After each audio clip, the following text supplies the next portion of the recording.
कितनी कमाई पर कितना टैक्स आएगा। बजट में देखिए नए टैक्स का अनाउंसमेंट तो हो गया, लेकिन उस टैक्स की समझ अभी बहुत सारे लोगों को नहीं है। और सबसे बड़ी गड़बड़ बात तो ये हो गई है कि बजट आने वाले दिन, जिस दिन बजट आया उस दिन जितने लोगों ने टैक्स कैलकुलेशन बताया सबके सब ने गलत बताया। जितने बड़े बड़े न्यूज़ चैनल में बताया गया सब ने ही गलत बताया। हालांकि कल संडे का मैंने देखा तो कुछ लोगों ने सही कैलकुलेशन किया है, लेकिन फर्स्ट डे सैटरडे वाले दिन तो सब ने ही गलत बताया। अब क्या गलत बताया और क्या था सही, उसमें हम बात करेंगे आज। देखो पहली चीज तो ये 12 लाख तक कोई टैक्स नहीं है, 5% 10%, ये क्यों? जैसे आप यहां पर भी देखोगे तो 12 लाख तक कोई टैक्स नहीं लगने वाला, ये तो आपने हेडलाइन हर जगह सुनी होगी। सवाल ये उठता है कि अगर ऐसा है तो 4 से 8 लाख पर यहां 5% क्यों लिखा हुआ है, 8 से 12 लाख पर यहां 10% क्यों लिखा हुआ है? इस सवाल का जवाब भी आज हम करेंगे। अगली बात यह है कि 12 लाख तक की कमाई पर टैक्स 0 है, लेकिन 12,10,000 अगर हो गया तो टैक्स बन जाता है सीधा 61,500। मतलब कमाई बढ़ी सिर्फ 10,000 मगर टैक्स बढ़ गया 61,500। इस पर भी बहुत सारे मीम बन रहे हैं, इस पर भी बहुत सारे सवाल उठ रहे हैं, तो इसकी क्या क्लैरिटी है आज हम इस पर भी बात करेंगे। देखो आज के सेशन का एजेंडा यह है कि आपको न्यू हो ओल्ड हो सारे तरह के टैक्स कैलकुलेट करना आ जाएगा। आपको किसी के वीडियो देखने की जरूरत नहीं होती है। कल को कोई भी नया टैक्स आए आप खुद कैलकुलेट करके समझ पाएंगे। मेरा आज का ये सेशन करने का एजेंडा ये है, ठीक है? तो अभी ये सब मैं समझाऊंगा अभी आपको डिटेल में। शुरू करें भैया? क्लियर है अभी तक? ठीक है, अभी तो कुछ समझाया नहीं है, क्लियर ही होगा। देखो भैया ये न्यू टैक्स रिजीम है, इसमें स्लैब के अकॉर्डिंग, अच्छा इन स्लैब का मतलब क्या होता है, इन स्लैब को हम यूज कैसे करते हैं, एक एक चीज बहुत डिटेल में आज अब समझाने वाला हूं। मेरा एजेंडा ये है कि आज मैं उनको भी समझा दूं जो 5वीं 6ठी क्लास में बच्चा पढ़ता है ना, जिसको टैक्स का टी भी नहीं पता ना, उसको भी टैक्स का कैलकुलेशन समझ में आ जाए। मेरा एजेंडा ये है। न्यू टैक्स रिजीम जो आया है उसमें 0 से 4 लाख तक की किसी की कमाई है तो 0% टैक्स, उसको कोई टैक्स देने की जरूरत नहीं है। लेकिन 4 से 8 लाख तक अगर सालाना किसी की कमाई है, अच्छा यहां जो लाख लाख लिखा है ना, इसको महीना मत समझिएगा, ये सालाना कमाई है। तो 4 से 8 लाख तक अगर सालाना कोई कमा रहा है तो उसको 5% टैक्स देना पड़ेगा, ठीक। 8 से 12 लाख तक अगर कोई कमा रहा है तो उसको 10% टैक्स देना पड़ेगा। 12 से 16 लाख अगर कोई कमा रहा है तो 15% टैक्स देना पड़ेगा। 16 से 20 लाख अगर कोई कमा रहा है तो 20% देना पड़ेगा। 20 से 24 लाख अगर कोई कमा रहा है तो 25% टैक्स देना पड़ेगा। और 24 लाख से कोई ज्यादा कमा रहा है तो उसको 30% टैक्स देना पड़ेगा। अब इसका मतलब ये नहीं समझिएगा कि 20 से 24 लाख अगर कोई कमा रहा है, किसी की 24 लाख रुपए इनकम है तो 24 लाख इंटू 25% कर दिया, वो टैक्स वही टैक्स लगेगा। ऐसा नहीं होता, ये स्लैब वाइज कैलकुलेशन होता है, थोड़ा सा ट्रिकी है। हमारा तो काम ही है जितने भी ट्रिकी हो उसको सिंपल करके समझाना, ना समझाता हूं। आज आसान करने के लिए मैंने अलग अलग केसेस बना रखे हैं कि अगर किसी की इनकम 4 लाख तक है तो टैक्स बनेगा कितना, एग्जैक्ट टैक्स बताऊंगा। किसी की इनकम 8 लाख है तो कितना बनेगा, ऐसे अलग अलग केसेस मैंने ले रखे हैं। और वो स्पेशल केस भी ले रखा है, रियल कंसर्न। इनकम अगर 12,10,000 है तो टैक्स कितना बनेगा, 10,000 की कमाई बढ़ी और 60,000 का टैक्स बन गया, ये क्या तुक है? तो इसकी भी क्लैरिटी आज हम करेंगे। अच्छा एक और चीज, हाँ यहाँ मैंने लिख भी रखा है, भूल ना जाऊं। देखो जो भी टैक्स अमाउंट आएगा ना कि आपको इतने रुपए का टैक्स सरकार को देना है, वो टैक्स फाइनल टैक्स नहीं होगा। वो टैक्स के ऊपर एक सब टैक्स लगता है। उस सब टैक्स को हिंदी में कहते हैं उपकर। कर मतलब टैक्स और उसका उपकर, और इसको सेस भी कहते हैं। ये 4% वो अलग से लगता है। मान लो किसी का अगर टैक्स 100 रुपए आता है तो 100 रुपए का 4% 104 रुपए इसका टैक्स बनेगा। किसी का 1000 रुपए आता है तो उसमें 40 रुपए अलग से, तो 1040 रुपए टैक्स बनेगा। तो ठीक है, तो ये मैंने पहले बता दिया। और बीच में अगर मैं मिस कर जाऊं ये 4% ऐड करना, तो आप याद रखना कि कोई भी टैक्सेबल अमाउंट आएगा तो उस पर 4% ऐड होकर के सरकार आपसे लेगी। इसको 4% सेस कहते हैं, उपकर। टैक्स का मतलब कर, और टैक्स के ऊपर लगने वाला टैक्स सब उपकर, यानी कि सेस कहते हैं उसको। ठीक, इतना क्लियर? हाँ भैया, क्या नहीं समझे? सब टैक्स, अच्छा ठीक है, चलो समझा देता हूं। यहां पर हमने लोग भी बिठा रखे हैं ताकि कोई कंसर्न हो तो ये हमसे पूछ सकें। होता क्या है, पहले आपको देखो, सरकार आपकी कमाई पर ना टैक्स लेती है, ठीक है। और टैक्स अगर बना आपकी कमाई के हिसाब से 100 रुपया, तो सरकार कहती है जो भी आपका टैक्स बना उसके ऊपर, हर टैक्स के ऊपर एक सब टैक्स लगेगा। कर के ऊपर उपकर लगेगा, वो है 4%। चाहे आपका 1000 रुपए टैक्स बने, 2000 टैक्स बने, 10,000 टैक्स बने, 4% अलग से सरकार लेगी। तो इससे बना 104 रुपए आपका फाइनल टैक्स अमाउंट होगा। क्लियर? क्लियर दीपक? ठीक है, अब आओ भैया आगे। हाँ आऊंगा ना, वो 12,10,000, 12,75,000 उस पर आऊंगा डिटेल में। वो तो बड़ा मुद्दा है भैया, पहले दिन तो सबने ही गलत बताया है। देखो एक चीज समझिएगा कि जो टैक्स चीज है ना, इसका मास्टर सिर्फ एक ही क्लास हो सकता है, सीए क्लास। सीए के अलावा टैक्स पर क्लैरिफिकेशन आपको कोई नहीं दे सकता, मतलब जेन्युइन इंफॉर्मेशन। हम भी जो आज ये सेशन कर रहे हैं ना आपके साथ, हमने ये चीज पहले अपने सीए के साथ कंसल्ट करा, डिस्कस करा कि भाई ये चीजें ऐसी है कि नहीं है। सीए ने हमको क्लियर किया, तब जाके आपको इंफॉर्मेशन पास कर रहे हैं। कोई बड़ा से बड़ा न्यूज वाला, चैनल वाला आपको टैक्स के बारे में अगर सिखा रहा है तो उसने सबसे पहले अपने सीए से कंसल्ट करा होगा। पहले दिन क्या हुआ है, भाई साहब ने जल्दबाजी में किसी ने सीए से कंसल्ट ही नहीं करा, बना लेगा दन दनादन इंफॉर्मेशन पास करनी है। तो तो हम जो आपके साथ कर रहे हैं ये सीए से कंसल्टेशन के बाद कर रहे हैं। अच्छा, अब उसके बाद समझिएगा, एक टर्म होता है स्टैंडर्ड डिडक्शन। आपने सुना होगा कि 75,000 का स्टैंडर्ड डिडक्शन हमको सरकार ने दिया है। ये क्या है स्टैंडर्ड डिडक्शन, होता क्या है ये? हाँ समझो, 75,000 फॉर एवरीवन एनी स्लैब, चाहे आपकी कमाई 4 लाख हो साल की, 8 लाख हो, 20 लाख हो, सबके लिए 75,000 स्टैंडर्ड डिडक्शन है। लेकिन सवाल यह है कि है क्या ये? देखो होता क्या है, यूसी मतलब आप देखते हो आपकी एनुअल इनकम, आपकी एनुअल इनकम अगर 5 लाख है तो आप 5 ही लाख देख रहे हो, लेकिन सरकार उसको 5 लाख नहीं देख रही, इनकम टैक्स डिपार्टमेंट उसको 5 लाख नहीं देख रही, इनकम टैक्स डिपार्टमेंट उसको 75,000 कम करके देख रही है, यानी कि 4,25,000 देख रही है अगर 5 लाख है तो उसी को कहते हैं स्टैंडर्ड डिडक्शन।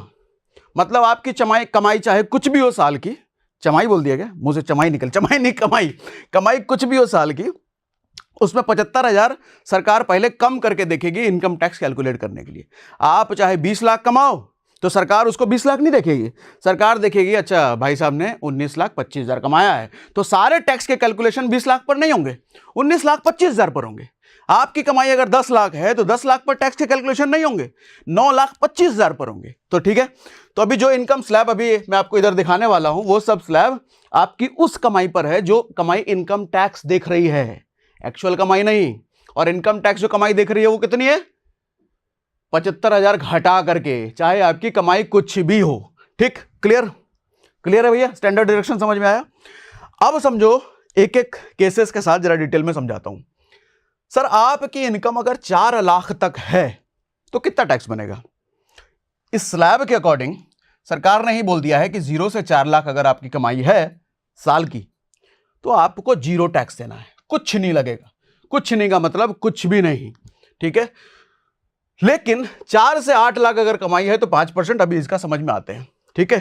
तो पहला केस तो ये बना, इसमें ज्यादा कुछ समझाने लायक है नहीं, आगे बढ़ता हूं। अब जरा ये समझते हैं कि किसी की कमाई अगर साल की 8 लाख रुपए है तो इस 8 लाख की कमाई पर कितना टैक्स बनता है। हम कैलकुलेट करना सीखते हैं कि कैलकुलेट कैसे करेंगे। अच्छा, आप में से बहुत सारे लोग होंगे कि हमको हमारे तो 8 लाख है ही नहीं, हमारे तो 5 लाख है, हमारे तो 4 लाख है, 3 लाख है। अरे सीख लो, आज नहीं है कल तो बढ़ेगा, है ना। तो कोई बेवकूफ ना बना जाए, इसलिए सीख लो और समझ रहेगी तो अच्छा है। 8 लाख तक की सालाना कमाई, देखो ये कमाई पर जो टैक्स लगता है ना, आप देखोगे 8 लाख की कमाई है तो मतलब मैं कौन से स्लैब में आ रहा हूं, मैं इस स्लैब में आ रहा हूं और इस स्लैब में 5% है तो 8 लाख का सीधा 5% जितना लगता है वो मेरा टैक्स अमाउंट हो गया। ऐसा नहीं होता, ये स्लैब वाइज कटेगा अमाउंट। कैसे कटेगा? सबसे पहले ये देखा जाएगा कि आपकी टोटल अमाउंट, आपका टोटल जो इनकम है वो है 8 लाख, ठीक है। अब इस 8 लाख को बांट दिया जाएगा। सबसे पहले ये 4 लाख तक बटेगा, मतलब आपकी सैलरी में से ये पहला 4 लाख गया इस स्लैब में। कौन से स्लैब में? इस स्लैब में। और इस स्लैब में ये 4 लाख गया तो इस पर कितना टैक्स बना? कितना बना? 0 बना। पहले में 0 है भैया, ठीक है। तो 8 लाख, अब कितने पैसे बचे?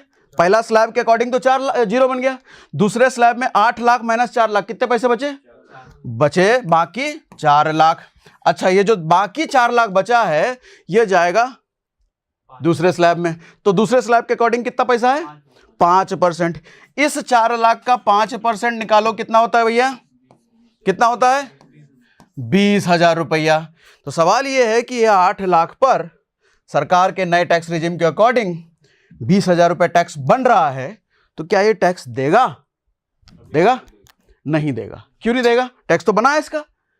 सरकार ये भी कहती है साथ में, आपने जो सुना भी होगा, कि 12 लाख तक अगर किसी की सालाना कमाई है तो उसको टैक्स में छूट दी जाती है, पूरा ही छूट दिया जाता है, कोई टैक्स नहीं लगेगा। तो 8 लाख 12 लाख से कम हुआ है ना, तो 8 लाख की कमाई पर भले 20,000 टैक्स बन रहा है, लेकिन कितना इसका टैक्स लगेगा? अरे लगेगा ही नहीं ना, 0 लगेगा टैक्स। ठीक है, क्योंकि सरकार ने क्या बोला है, 12 लाख तक की कमाई अगर नीचे है कोई टैक्स नहीं देना, सारी छूट ले लो। अच्छा, हमने शुरुआत में बोला था कोई भी टैक्स अमाउंट बनता है उस पर क्या लगेगा? अलग से सेस लगेगा। कितना परसेंट? 4%। अच्छा, 0 पर अगर 4% लगता भी है तो कितना पैसा बना? 0। तो सेस लगाने के बाद भी जो इसका टैक्सेबल अमाउंट आया 8 लाख कमाने वाले का, 0 आया, कुछ नहीं लगेगा इसको। ये हुआ केस 1। क्लियर है?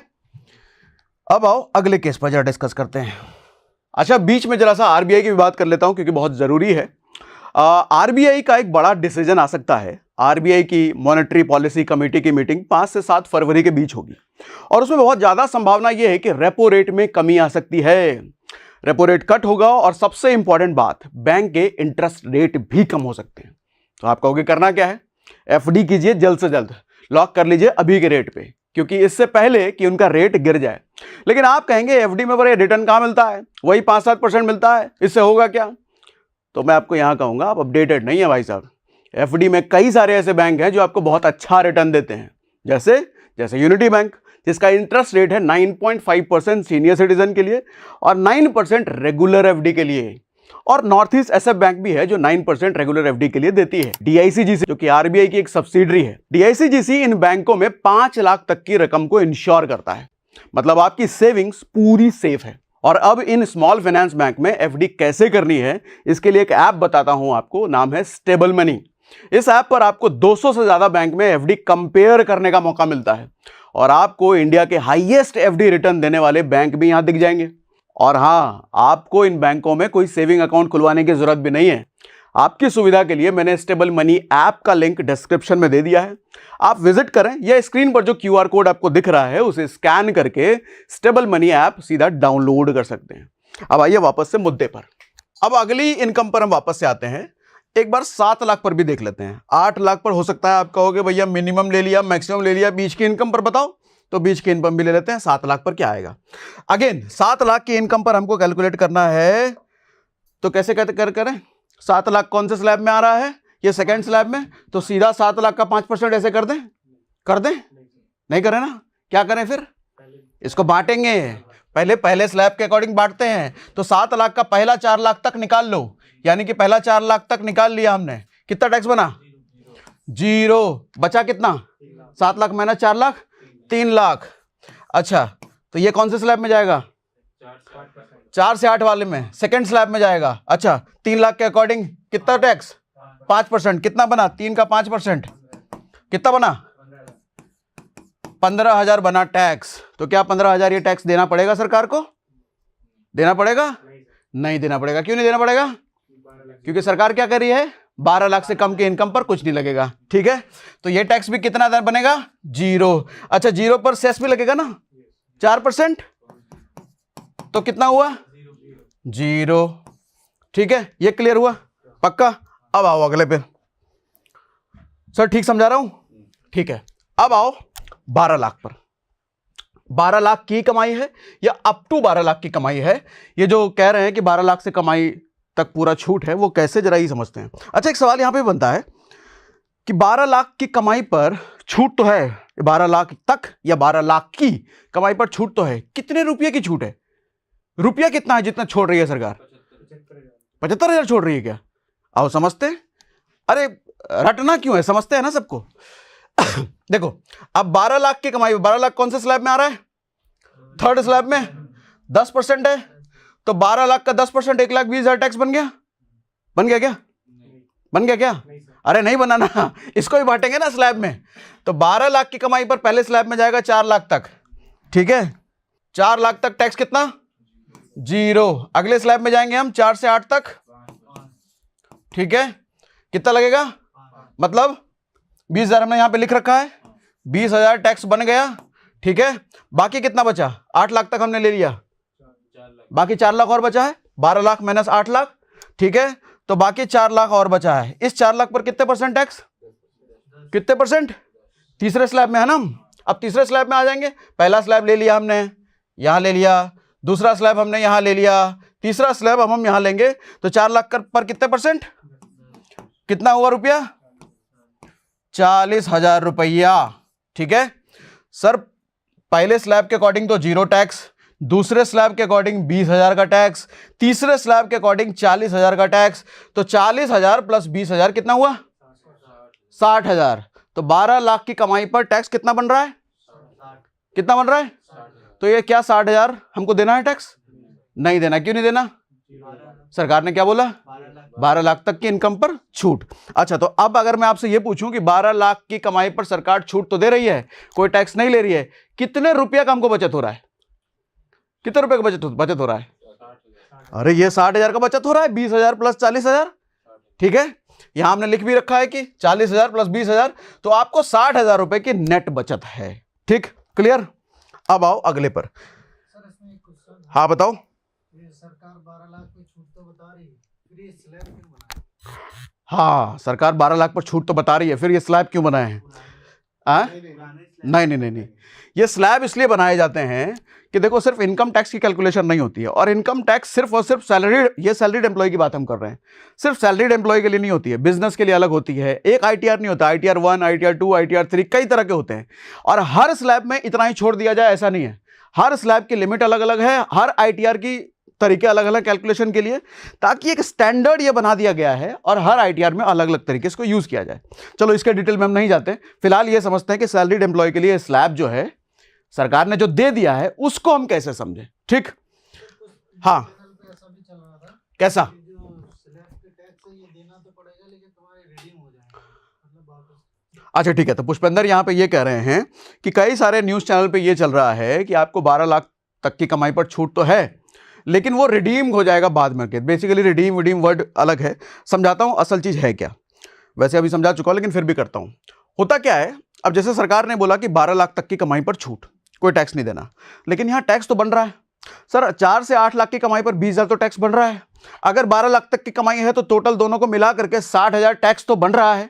तो यहां पर सरकार क्या कहती है, टैक्सेबल तो है, टैक्स तो बन रहा है आपका, लेकिन हम आपको रिबेट दे देते हैं, मतलब तुम मत दो टैक्स। ठीक है, तो रिबेट कहना इसको ज्यादा सही है। ठीक, क्लियर? अब आते हैं हम 13 लाख की कमाई पर। 13 लाख पर कितना बनेगा? सर 13 लाख की कमाई है, तो 13 लाख की कमाई कौन से स्लैब में आ रही है? फोर्थ स्लैब में। फोर्थ स्लैब में 15%, तो 13 लाख इंटू 15% टैक्स, ऐसा ही होगा? नहीं होगा। कैसे होगा? इसको भी स्लैब में बांटेंगे। ठीक है, स्लैब में, पहले स्लैब में क्या है, कितने लाख? 4 लाख तक की इनकम 0। अगले स्लैब में 8 लाख तक। ठीक है, कितना बना टैक्स? लिखा भी है ना यहाँ पे, 20,000। ठीक है, अच्छा अगले स्लैब के अकॉर्डिंग 8 से 12 तक हम ले लेते हैं, कितना बना? 40,000 टैक्स। ठीक है, अब कितना बचा पैसा? 4 लाख ले लिया, 8 लाख ले लिया, 12 लाख ले लिया, कितना पैसा बचा? अब 1 लाख बचा है। 12 लाख तक तो हमने ले लिया, इनकम हमारी 13 लाख है ना, तो 13 लाख माइनस 12 लाख, अब 1 लाख बचा। तो इस 1 लाख का टैक्स परसेंटेज कैलकुलेट करने के लिए हम कौन से स्लैब में जाएंगे? कौन से स्लैब में जाएंगे? हाँ, क्योंकि यहां तक हमने तो ये स्लैब ले लिया, ये स्लैब ले लिया, ये स्लैब ले लिया, अब इस स्लैब में हम लेंगे। ठीक, अब इस स्लैब में क्योंकि इनकम 13 लाख है ना, तो 12 से 16 के बीच आ रही है, तो इस 1 लाख पर कितने परसेंट? 15%, ये वाला 15%। ठीक है, 15% कितने रुपया हो गया? 15,000 रुपया। सर टैक्स कितना बना ये बताओ, टैक्स कितना बना? क्या 15,000 टैक्स बना या सारे को ऐड करके बना? सारे को ऐड करके बना। कितना बना? 20,000 प्लस 40,000 कितना हुआ? 60,000। 60 प्लस 15 कितना हुआ? 75,000। मतलब 13 लाख कमाने वाला 75,000 रुपए टैक्स देगा। अब सवाल यहां पे उठता है, क्या ऐसा नहीं होता कि 12 लाख तक की कमाई को सरकार जो छूट दे रही थी उसको यहां भी छूट दे, माइनस कर दे, सिर्फ 15,000 ले ले? ऐसा है क्या? ऐसा नहीं है, ऐसा नहीं है भैया। 12 लाख तक छूट है, आप उससे ज्यादा कमा रहे हो तो दो भैया, पूरा टैक्स दो। अब यहां पे कैच ये आता है कि सपोज करो कि इनकम अगर बहुत ज्यादा नहीं बढ़ी है, कहा गया इनकम अगर बहुत ज्यादा नहीं बढ़ी है, थोड़ा सा बढ़ा है 12 लाख से, 12 लाख 10,000 हो गया है, तो कितना टैक्स देना पड़ेगा। ठीक है, अब जरा समझते हैं इसको। अगेन 12,10,000 की इनकम है, 12,10,000 की इनकम है, तो 12,10,000 की इनकम अगेन स्लैब में तोड़ेंगे इसको। पहले स्लैब के अकॉर्डिंग कितना बना, 0 टैक्स। ठीक है, दूसरे स्लैब के अकॉर्डिंग कितना बना, 20K बना। ठीक है, तीसरे स्लैब के अकॉर्डिंग 40,000 टैक्स बना। ठीक है, तो अभी तक तो 60,000 हो गया है। तो जैसा हमने 13 लाख पर समझा था, 13 लाख पर कोई रिबेट हमको मिल रहा था क्या? 12 लाख की सैलरी वाला मिल रहा था क्या? कहां मिला? कुछ नहीं मिला। सरकार ने पूरा 75 लिया, 60,000 तो छोड़ा ही नहीं। तो और सरकार के अकॉर्डिंग क्या है, 12 लाख तक नो टैक्स। लेकिन हम तो 12 लाख से ऊपर जा चुके हैं, भले ही 10,000 ऊपर गए हैं, लेकिन ऊपर गए ना। तो अब यहां सरकार छोड़ेगी क्या? रूल के अकॉर्डिंग नहीं छोड़ेगी। ठीक है, हालांकि मैं गलत बोल रहा हूं, अभी आऊंगा, क्लियर करूंगा इसको, लेकिन अभी तक नहीं छोड़ेगी। ठीक, तो अब बाकी जो 10,000 बचा, कितना हुआ उसका? 10,000 कौन से स्लैब में जाएगा? कौन से स्लैब में जाएगा? 15%। मतलब हमने इस स्लैब के अकॉर्डिंग कैलकुलेट कर लिया, इसके कर लिया, इसके कर लिया, इसके कर लिया। अब 10,000 का 15% कितना रुपया हुआ? 1,500 रुपया। ठीक है, तो टोटल टैक्स कितना बना? 20 + 40 + 1,500 कितना हुआ? कितना हुआ? 61,500। 12 लाख और 12,10,000 में कमाई का कितना डिफरेंस है? 10,000। आपकी कमाई 12 लाख से कितनी बढ़ी? 10,000। टैक्स कितना बढ़ गया, बन गया? तो इससे अच्छा कमाई कितनी होनी चाहिए? 12 लाख तक ही होनी चाहिए। ऊपर जाएंगे तो दिक्कत है ना। तो कल को अगर आपके एम्प्लॉयर ने, आपके बॉस ने ये बोला कि तुम्हारी सैलरी हम 12,10,000 कर रहे हैं, तो आपको क्या करना चाहिए? वहां पे हाथ जोड़ लो, नहीं नहीं मेरी सैलरी कम ही रहने दो, ऐसा होना चाहिए। नहीं नहीं, ऐसा नहीं है। सरकार देखो बेवकूफ नहीं है ना, देश चला रही है। ऐसी गलती हम और आप कर सकते हैं, सरकार नहीं कर सकती। अब हुआ क्या है, यहां पे सरकार ने एक एडिशनल रूल दिया है। वो रूल ये है, मैं आपको खोल के दिखाता हूं। ये देखो भैया, ये पीडीएफ दरअसल हुआ क्या था, जब बजट अनाउंसमेंट हुआ था उसके 1 घंटे बाद सभी सीए के पास ये पहुंच गया था, उनको विजिबल था। लेकिन पढ़ता कौन है? हर आदमी थोड़ी पढ़ता है। अब सीएस पढ़ रहे हैं, सीएस को इन्फॉर्मेशन है, लेकिन न्यूज़ वाले थोड़ी पढ़ रहे हैं। तभी मैंने कहा कि इस तरह के वीडियो जब भी हम करते हैं, प्रॉपर सीए के कंसल्टेशन के बाद करते हैं। असली देखो, टैक्स का अगर कोई गुरु है, नाम कोई भी लगा ले, हम टैक्स गुरु और टैक्स एक्सपर्ट, असली टैक्स एक्सपर्ट और टैक्स गुरु सीए ही है, उसके अलावा कोई नहीं हो सकता। तो सीएस के कंसल्टेशन के बाद हमें यह समझ में आया कि भैया एक कॉन्सेप्ट सरकार ने दिया है, उस कॉन्सेप्ट का नाम दिया है मार्जिनल रिलीफ। क्या नाम दिया है? Marginal relief. और उसके अकॉर्डिंग नीचे 15वें नंबर पे था ये, 15वें पे, हाँ 15वें पे आ गया। What is marginal relief available to individuals. इसके अकॉर्डिंग आप इसको गूगल पे ढूंढ लेना, मार्जिनल पीडीएफ का आपको पीडीएफ मिल जाएगा। इसके अकॉर्डिंग ये कहा जा रहा है कि आपकी इनकम अप टू 12,75,000, मतलब 12 लाख के बाद और 12,75,000 तक जो भी आपका टैक्सेबल अमाउंट बन रहा है। 12,10,000 पर कितना टैक्स बना? 61,500। इनकम कितनी ज्यादा है 12 लाख से? 10,000। ठीक है, एक तो ये हो गया, और ये वाला पार्ट दिख रहा है ना बोर्ड में? ठीक है, तो मार्जिनल रिलीफ का रूल ये कहता है कि इन दोनों में से जो भी कम है वो आपका टैक्स बन जाएगा। इन दोनों में से कौन सा कम है? 10,000। तो इस केस में आपका टैक्स बना 10,000। अच्छा, इनकम अगर 12,25,000 है तो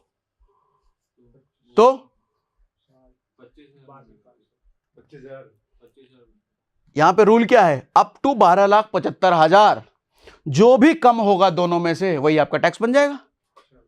जो भी कम होगा वो आपसे टैक्स ले लेगी। अब जैसे आप यहां पे देखो 12,10,000, सरकार ने पूरा समझा भी रखा है, ये पीडीएफ उन्हीं का बनाया हुआ है।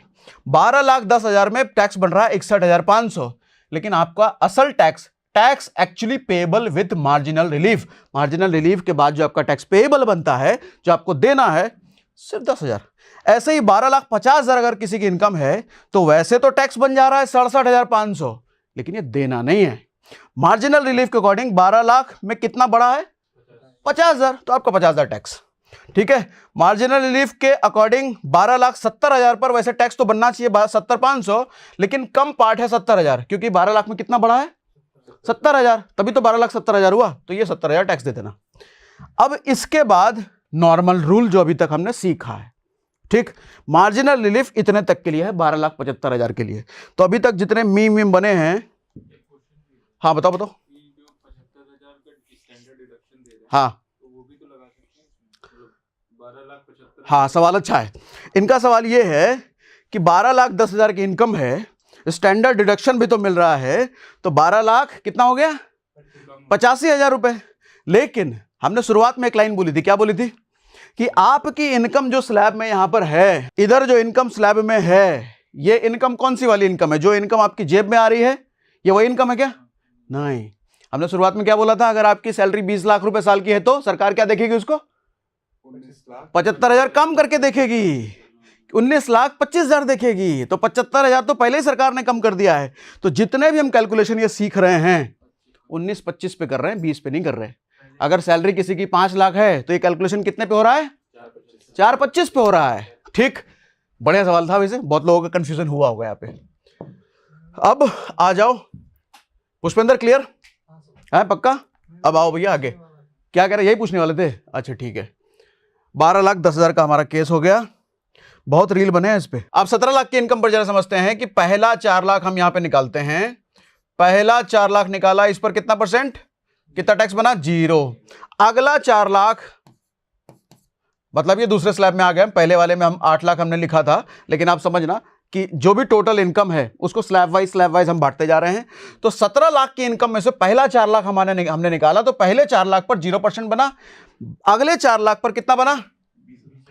20,000 टैक्स, ठीक है, 5% के हिसाब से। बैलेंस बाकी का जो 4 लाख है उस पर कितना, कौन से स्लैब में गया ये? ठीक है, तो ये 40,000 टैक्स। ठीक है, कितना हो गया? 4 4 4 16, सॉरी 4 3 12, एक और 4 लाख है। तो ये 4 लाख कौन से स्लैब में जाएगा? 15%। तो 4 लाख का 15% कितना हो गया? 60,000। ठीक है, अब कितना बचा? 4 चौक 16, अब 1 लाख बैलेंस बचा। ये 1 लाख कौन से स्लैब में जाएगा? ठीक है, यहां तक तो हमने खेल ले लिया। अब इस वाले स्लैब में जाएगा। इस 1 लाख का लगेगा 20%। 20% कितना हुआ? कितना हुआ? 20,000। ठीक है, अब टोटल टैक्स कितना हो गया?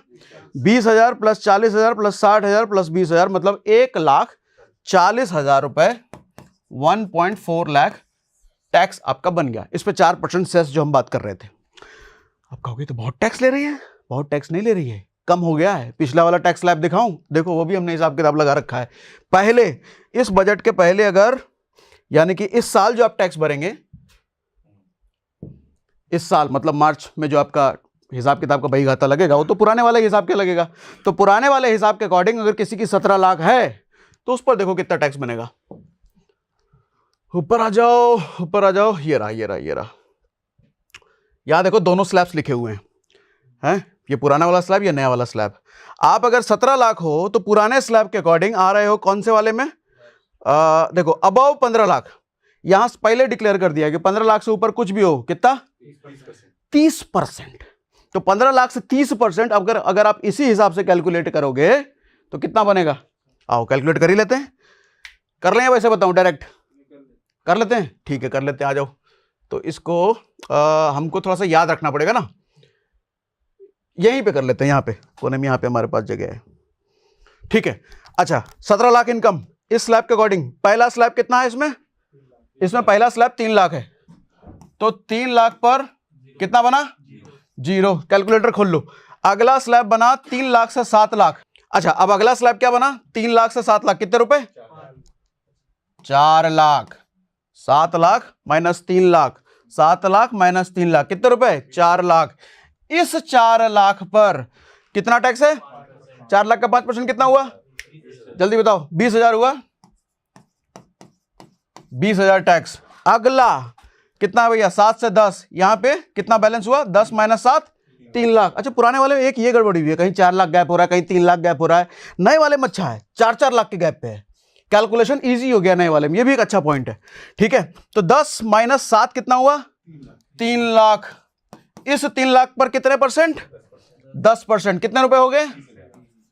30,000 रुपया। ठीक है, अगला स्लैब आ जाओ, 12 माइनस 10, यहां कितना बचा? 2 लाख, कहीं 3 बच रहा, कहीं 4 बच रहा, कहीं 2 बच रहा है। तो 12 माइनस 10, 2 लाख। इस 2 लाख पर कितने परसेंट, कितना हुआ? 2 लाख पर 15% कितना हुआ? 30,000 रुपया। ठीक है, अब उसके बाद आ जाओ 12 से 15 वाले स्लैब में 15 माइनस 12 कितना रुपए हुआ? 3 लाख। 3 लाख पर कितना लगेगा? 3 लाख पर 20%। 3 लाख का 20% कितना हुआ? 60,000 रुपया। लिखने में अगर कुछ समझ में ना आए तो मैं बोल भी रहा हूं।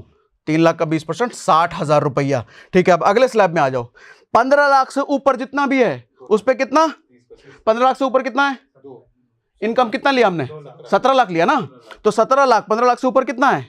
2 लाख। तो उस 2 लाख पे कितना परसेंट? 30% कितना हुआ 2 लाख का? अगेन 60,000 रुपया। अब कैलकुलेट करो टोटल। 20,000 प्लस 30,000 50,000, 50 30 80, 80 60, 1,40,000, 1,40 प्लस 60, 2 लाख रुपए। मतलब 17 लाख पे पहले 2 लाख टैक्स, और अब कितना हुआ? 1,40। 60,000 का सीधा नीचे आ गया ना भैया। तो इसलिए नया वाला बजट अच्छा है। कई लोगों ने कमेंट लिखा, सर अरे ये तो मोदी का चमचा है, ये तो, अरे कितने सारे हमने, जब इकॉनमी ठीक नहीं थी, जब चीज़ें खराब चल रही थी, कितने वीडियो हमने अगेंस्ट बोला है कि सरकार को ये करना चाहिए, नहीं कर रही, वो नहीं कर रही। अब बजट अच्छा है तो अच्छा है, उसको खराब कैसे बोल दें? ठीक है, तो ये हो गया क्लियर। अब हम कहाँ थे? अब आ जाओ वापस से अपने स्लाइड पर। इतना क्लियर है ना? समझा पा रहा हूं मैं? समझ में आ रहा है? ठीक है, अब आओ। 17 लाख का हमने हिसाब लगा लिया। अब अगला क्या है? हाँ, ये बात मैं रिपीट कर देता हूं, वैसे बीच में बोला था। ये जो टैक्स स्लैब है ना, ये टैक्स स्लैब शुरू होगा, नया वाला जो टैक्स स्लैब हमने सीखा 1 अप्रैल 2025 से शुरू होगा। मतलब आपका ये जो मार्च अभी आने वाला है अगले महीने, ये मार्च तक, पिछले मार्च से लेके, ये पिछले अप्रैल से लेके ये मार्च तक आपने जो कमाया उसका कौन से हिसाब से कैलकुलेशन होगा? पुराने वाले से। अच्छा, 1 अप्रैल से जो अभी शुरू होगा अगले मार्च तक कौन से हिसाब से कैलकुलेशन होगा? नया वाला जो अभी हमने सीखा। अच्छा, 1 अप्रैल 2025 को हम क्या बोलते हैं? Financial year 2026। फाइनेंशियल ईयर हमेशा 1 साल आगे चलता है। ठीक है। अच्छा, आईटीआर फाइलिंग इसकी कब होगी? जुलाई 2026 में। नया वाला स्लैब जो होगा जुलाई 2026 में, यानी कि फाइनेंशियल ईयर 2027 में। ठीक। अच्छा, उसके बाद कैपिटल गेन टैक्स के बारे में भी जरा समझ लेते हैं। कैपिटल गेन टैक्स मतलब आपने कहीं भी इन्वेस्ट करके एसेट बनाया है, चाहे वो स्टॉक मार्केट में हो, चाहे वो एफडी करके हो, चाहे किसी भी तरह का आपने एसेट बनाया, उस टैक्स पर, उस एसेट पर कितना अप्रिसिएशन मिला। मतलब मान लो आपका इन्वेस्टमेंट आपका 10 लाख रुपए, स्टॉक मार्केट का एग्जांपल ले लें, 1 लाख रुपए आपने इन्वेस्ट करा है और 1-2 साल बाद ये बन गया 2.5 लाख रुपए, सॉरी 2 लाख रुपए बन गया, डबल हो गया आपका, मान लेते हैं। तो कितना हुआ अप्रिसिएशन? 1 लाख का कितना बन गया? 2 लाख बन गया। तो अप्रिसिएशन कितने का हुआ? 1 लाख का, क्योंकि 1 लाख का 2 लाख बना ना, 2 लाख माइनस 1 लाख। तो उस 1 लाख पर लॉन्ग टर्म कैपिटल गेन अगर आपका बना है तो 12.5%, शॉर्ट टर्म अगर 1 साल के अंदर बन गया है तो 20% लगता है। ये जो कैलकुलेशन है ये इस स्लैब में इसके अकॉर्डिंग नहीं आता, इसका कैलकुलेशन अलग है। या मैंने लिखा भी है, मैं भूल नहीं जाऊं। इसको अगर डिटेल में आपको समझना है इसी तरीके से जैसा मैंने डिटेल में समझाया है तो मुझे कमेंट बॉक्स में बताइएगा, तब मुझे नीड समझ में आएगी कि आपको ये भी समझना है। तो इसका डिटेल मैं फिर लेकर के आऊंगा। हाँ, अगली बात, एक और चीज, जरूरी बात, टेलीग्राम पर हमारे साथ जरूर कनेक्ट हो जाइए। अगर आप स्टॉक मार्केट इन्वेस्टर हैं तो स्टॉक मार्केट के बारे में हम भर भर के डेली बेसिस पे अपडेट आ रहे हैं। डेली के 20-25 पोस्ट आते हैं टेलीग्राम पर, हमारे स्टॉक मार्केट से रिलेटेड अपडेट्स आते रहते हैं। तो आप अगर अपडेटेड रहना चाहते हैं तो टेलीग्राम से हमारे जरूर जुड़िए। वेरीफाइड है सागर सिन्हा, लिंक हमने डिस्क्रिप्शन और पिन कमेंट में डाल रखा है, वहां जरूर जुड़िए। अच्छा, इसके बाद एक और चीज बात बता देता हूं। अगर आपको किसी भी तरीके से आप कमाई करते हो, चाहे सैलरीड एम्प्लॉय हो, बिजनेस करते हो, आपको अगर चीज़ें नहीं समझ में आती, किसी तरह का कंसल्टेशन चाहिए, आपको समझना है कि किस तरीके से खर्च करें, किस तरीके से बचाएं, कि जिसके ऊपर हमारा कितना टैक्स बने, मतलब टैक्स की प्रॉपर प्लानिंग अगर आपको करनी है तो एक वेबसाइट है सैलरी सही है। ये कोई प्रमोशन नहीं है, ये हमारे एक मित्र का ही है, तो वो बेसिकली वो ऑपरेट करते हैं। तो आपको अगर ये कंसल्टेशन चाहिए तो यहाँ नीचे फॉर्म दिया हुआ है, इस फॉर्म को आप भर सकते हैं, उनकी टीम से कॉल आ जाएगी। एक नॉमिनल फीस भी वो चार्ज करते हैं, तो उस फीस के अकॉर्डिंग आप अपना कंसल्टेशन का जो भी क्वेरी हो, जो भी समझना हो, आप पूरा कर सकते हैं। ठीक है, तो ये मैंने पूरा आपको टैक्स के बारे में समझा दिया। अब आपको लगा कि इससे बेहतरीन आज तक किसी ने समझाया ही नहीं था, तो ये बात मुझे लिख के जरूर बताइएगा। उसी के अकॉर्डिंग हम आगे के डिटेल वीडियो भी प्लान करेंगे, जो भी हमारे को समझाना है। लेकिन आपसे ये रिस्पांस मेरे को जरूर चाहिए। और इसके साथ ही डीमैट अकाउंट खुलवाने का लिंक हमने पिन कमेंट और डिस्क्रिप्शन में डाल रखा है। डीमैट अकाउंट खुलवाइए, स्टॉक मार्केट आपकी इन्वेस्टिंग शुरू कर सकते हैं। अभी तो मार्केट में इन्वेस्ट करने का समय भी है। और इसके साथ ही स्टेबल मनी का भी लिंक हमने डिस्क्रिप्शन में दे रखा है। तो आज के वीडियो में इतना ही भैया, बहुत समझा दिया। देखो पसीने पसीने हो गया मैं समझाते समझाते। ठीक है, चलो भैया बंद करो अब।